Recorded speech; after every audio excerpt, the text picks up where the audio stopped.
Salut à toutes et à tous, c'est le Rebelle Capitaliste, c'est encore moi en bagnole. Je vous souhaite une bonne journée, j'espère que vous allez bien. Je voulais vous faire un point un peu plus théorique sur le libéralisme et le minarchisme, prendre un petit peu de recul par rapport à la théorie, par rapport à ce qui est l'idéal et par rapport à ce qui est le réel, ce qu'on peut faire par rapport au contexte. Vous savez, c'est cette fameuse citation de Solon à qui on demandait mais quel est le régime politique idéal, et sa réponse n'était pas une réponse, c'était une autre question. Il disait dis-moi d'abord où et quand. Et le contexte est très important pour expliquer le libéralisme, le terreau du libéralisme, le sol sur lequel il se constitue, et a fortiori le minarchisme. Alors, quelle est la différence entre le libéralisme et le minarchisme? Eh bien, je dirais, en tant que minarchiste, que le minarchisme, c'est le libéralisme. Voilà, il n'y a pas d'autre libéralisme que le minarchisme. Bon. Pour une raison simple, c'est que le minarchisme, c'est l'état minimal, qui différencie le libéralisme du libertarisme, en quelque sorte. Vous savez que le libertarisme, la différence entre les libéraux et les libertariens, en gros, c'est que les libéraux reconnaissent une utilité à l'État, alors que les libertariens ont tendance à vouloir s'en affranchir. Hein, les agoristes, les anarchistes, les anarcho-capitalistes, etc. J'ai beaucoup de respect pour eux. Ils font un travail sur l'opinion, un travail de pédagogie, un travail d'études et de recherche aussi, qui est vraiment très poussé et très intéressant. Cela dit, il ne me semble pas réaliste, parce que la position réaliste me semble être la position minarchiste, qui est de dire finalement le meilleur libéralisme, c'est celui où l'État est minimal, mais où il y a un État quand même. Et quelle est la légitimité des minarchistes à dire qu'il y a besoin d'un État? Eh bien, pour une raison libérale elle-même, c'est que finalement, l'État dans ses fonctions régaliennes a été le vainqueur de la compétition sur le marché de la sécurité. Le marché intérieur de la sécurité par ses fonctions régaliennes de justice et de police, et le marché extérieur de la sécurité par ses fonctions militaires, de défense. Donc, si vous voulez, les minarchistes, il me semble, même s'ils ne l'expriment pas toujours de cette façon, ont particulièrement raison, parce qu'ils sont non seulement libéraux au sens où ils reconnaissent la primauté de l'intervention, de l'innovation individuelle, etc., sur l'intervention étatique, mais là où ils reconnaissent l'État, ils le reconnaissent précisément parce que cet État a gagné la compétition libérale, a gagné un marché sans concurrence, un marché libre, et en l'occurrence c'est le marché de la sécurité. Bien. L'idéal, c'est ça. L'idéal, c'est que on obtient un optimum économique, social, politique, artistique, culturel, etc., tout ce que vous voulez, quand on donne à la possibilité aux individus de s'épanouir, et quand on fait confiance au fait qu'un individu sait mieux ce qui est bon pour lui qu'un autre individu ou un groupe d'individus pour lui, et en l'occurrence a fortiori un État. Les énergies sont libérées quand l'individu est au centre du système, que ses droits sont protégés. Vous savez que le libéralisme, c'est d'abord un système juridique, c'est une isonomie, c'est quelque chose qui, c'est un système de droit qui garantit justement l'égalité des droits entre les citoyens, entre les différents intervenants sur une nation, une économie, et cette égalité de fait, cette égalité formelle en droit, permet ensuite à chacun de s'épanouir dans ce cadre qui est connu, qui est clair et qui est stable. Bien, mais ça, j'imagine que cette théorie, vous la connaissez, la théorie libérale. C'est Hayek, c'est Friedman, voilà, tous ces auteurs éminents, et puis c'est Frédéric Bastiat aussi en France, hein, Frédéric Bastiat, grand auteur. Pourquoi je voulais vous parler du contexte? C'est parce qu'on se rend compte que, et ça Philippe Fabry l'exprime assez bien aussi dans son analyse historique, c'est que finalement les libéraux ne sont qu'une parenthèse dans l'histoire humaine. Et pour quelle raison? C'est que en réalité, une économie n'est authentiquement et majoritairement libérale que lorsqu'elle peut s'appuyer, se soutenir, se développer à partir d'un terreau lui-même favorable. Et ce terreau, c'est celui de la petite entreprise, les petits entrepreneurs, les indépendants, les libéraux, etc. Et c'est une économie, un type d'économie qu'on a connu au 19e siècle. En général, c'est un type d'économie assez mature qui est issu d'une longue maturation nationale. La France est issue de presque 600 ans de stabilité, de population, etc. Et au bout du compte, cette stabilité augmente le capital social dans l'économie, c'est-à-dire que les gens se font confiance, on a plus de confiance naturelle réciproque entre chaque individu de cette économie. On a un cadre légal, juridique qui est découvert petit à petit et qui va garantir une stabilité du droit positif par rapport au droit naturel, qui est le droit de tout temps et qu'on découvre progressivement. Et donc tout ça fait qu'à un moment donné, vous avez une économie stable, où il y a un capital social important et donc une explosion, une efflorescence au niveau économique basée sur les petites et moyennes entreprises, les entrepreneurs privés, voilà, et un État qui est maintenu à sa portion nécessaire ou strictement nécessaire, qui est donc l'État minimal à 10-15% du PIB, non pas plus. Voilà, ça c'est le terreau vraiment historique qu'on constate qui a donné finalement la possibilité à la théorie libérale de s'exprimer en fait, dans les faits et dans la réalité. C'est assez important parce que aujourd'hui évidemment nous sommes libéraux, nous sommes convaincus que c'est le meilleur des systèmes et on constate qu'en gros on représente même plus 1% de la population. Et pour une raison simple, c'est qu'aujourd'hui le salariat, et le salariat dans des grandes organisations, même si ça a tendance un petit peu à être atténué aujourd'hui par les auto-entrepreneurs, etc., mais ça reste une portion congrue, et bien le salariat est prédominant. Et donc le libéralisme est revenu dans une position marginale, voire extrêmement marginale, et le socialisme, lui, se développe. Le socialisme répond mieux à ces logiques de groupe, à ces logiques collectives, à ces logiques d'entreprise et d'administration importantes en volume, en taille, et donc avec une importance du salariat. Le salariat se fiche bien du libéralisme. Le salarié, tout lui tombe tout cuit dans le bec, la valeur, il la crée évidemment, mais le risque, il n'est pas supporté par lui. Et donc, il n'a pas cette conscience que la valeur, elle est créée non pas seulement par le travail, mais aussi par le risque.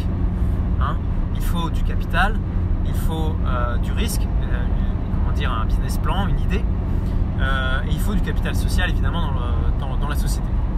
Et tout ça, c'est des choses qui ont tendance à diminuer aujourd'hui, et c'est ce pourquoi les libéraux sont marginaux, alors même que c'est la plus belle des théories, et que c'est ce vers quoi il faut viser. Vous savez que Jean Jaurès d'ailleurs disait il faut viser l'idéal en regardant le réel. Et je trouve que c'est une excellente expression, et vraiment c'est l'hygiène, je dirais, c'est la pratique que nous devrions avoir nous-mêmes libéraux, parce qu'il faut savoir reconnaître ce qui est possible de faire et ce qui n'est pas possible de faire. Et donc il ne faut pas, si vous voulez, quand vous êtes convaincu du libéralisme et du minarchisme, évidemment vous vivez aujourd'hui dans cette société, et sauf à vivre à Singapour et marginalement, disons, en Suède ou alors en Suisse par exemple, et bien dans 90-95% des pays, vous traînez votre croix, c'est le chemin de croix, et vous êtes un extraterrestre. Bon. On a le droit d'être un extraterrestre, mais c'est vrai que ça fait mal au cœur, et dit comme ça fait un peu pigner dans les chaumières, je suis désolé. Et donc voilà, il faut savoir quand même ce qui relève du réel, ce qui relève du souhaitable, c'est-à-dire l'idéal, et ce qui relève du réalisable au regard du contexte et du réel.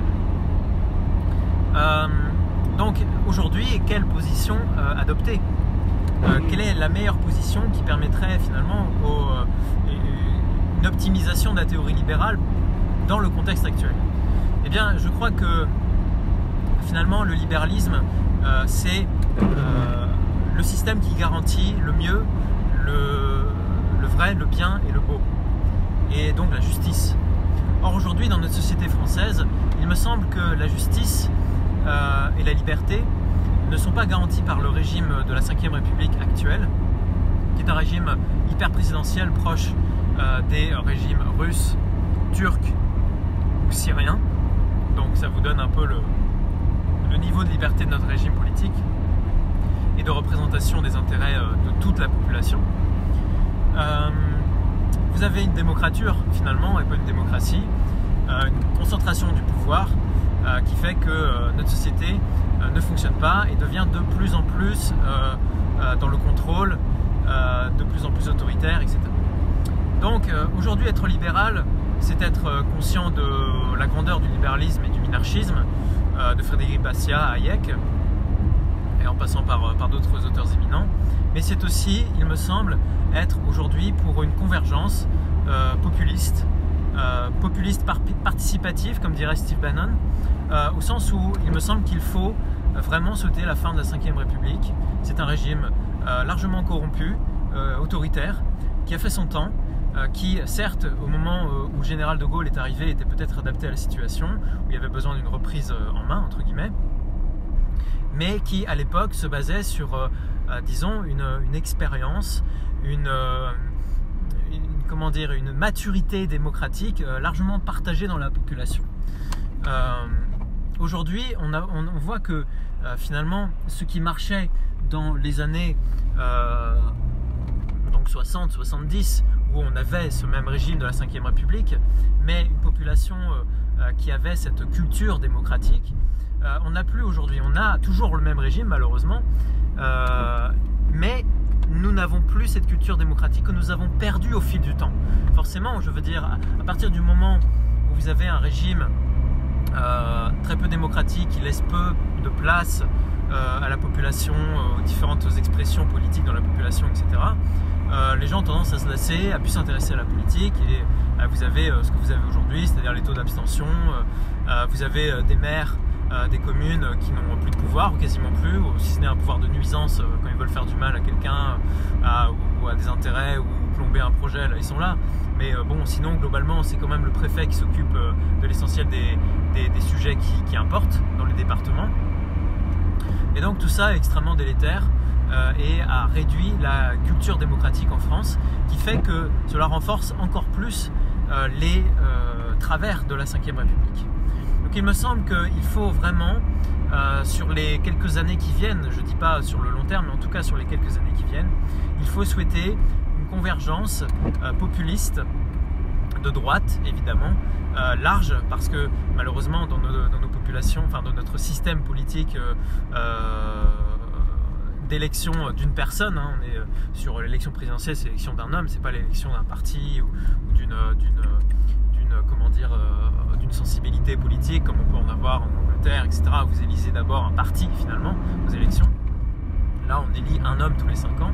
Bien, dans ce type de système, c'est très difficile de faire une convergence populiste entre la gauche radicale et la droite radicale, un peu comme on l'a vu au moment de Salvini et du mouvement 5 étoiles en Italie. Bien, en France, c'est très difficile à faire. Donc je pense que le salut viendra d'un populisme de droite large, un peu comme aux États-Unis, ce que Trump a réussi à faire, c'est-à-dire non seulement faire le plein à la droite de la droite, à la droite radicale, à la droite de la réaction, mais aussi s'ouvrir au centre et faire venir à soi tous les dégoûtés, tous les gens qui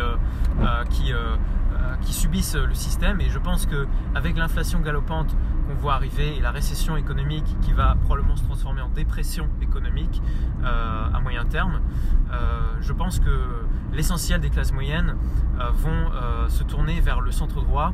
Et in fine, si vous avez un populiste un peu intelligent, un peu couillu, bon, peut-être pas dans le style de Trump, en France ça passerait peut-être un peu moins bien, mais vous voyez un peu le genre, eh bien je pense que ça pourrait marcher en France et on pourrait faire sauter la Ve République. De toute façon, cette personnalité, cette solution aboutira d'une façon ou d'une autre, que ce soit par les élections ou c'est plus probable par la rue et le Sénat peut-être au moment d'un congrès. Enfin, il faudra voir, mais de toute façon, les temps qui viennent sont très incertains.